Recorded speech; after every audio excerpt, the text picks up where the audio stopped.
গত 3 দিনে 10 মিলিয়ন মানুষ যুক্ত হয়েছে এই পেজে।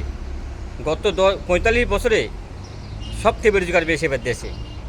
তা কি বলছেন অবশ্যই শুনে যাবেন। नमस्कार मेरे जेनजी जनरेशन के लेजी दोस्तों, सिस्टम ने हम बेरोजगार लोगों को कॉकरोच बोला है, तो हमने सोचा क्यों ना हम सब मिलकर अपनी ही पार्टी बनाएं। इसलिए बनी है कॉकरोच जनता पार्टी। हम वही जनरेशन है जिसके पास डिग्री है लेकिन नौकरी नहीं, सपने हैं लेकिन सिस्टम नहीं। ये है कॉकरोच जनता पार्टी का संविधान। यहाँ जुमले नहीं सीधे वादे लिखे गए हैं। पहला वादा, रिटायरमेंट के बाद किसी जज को इनाम में राज्यसभा की सीट नहीं मिलेगी। दूसरा वादा, हर असली वोट सुरक्षित रहेगा, लोकतंत्र किसी का खिलौना नहीं है। तीसरा वादा, संसद और कैबिनेट में 50% महिलाओं को सीधा अधिकार मिलेगा। चौथा वादा, मीडिया सवाल पूछेगा, सिर्फ सरकार की तारीफ नहीं करेगा। पांचवा वादा, पार्टी बदलने वाले नेताओं पर 20 साल तक चुनाव लड़ने पर रोक लगेगी। लोग हमारा मजाक उड़ाते हैं लेकिन याद रखो, कॉकरोच कभी हार नहीं मानता। अगर तुम भी सिस्टम से परेशान हो तो आज ही कॉकरोच जनता पार्टी ज्वाइन कर। দেশের নওজওয়ানকে বলবো অবশ্যই পেজে যুক্ত হবেন।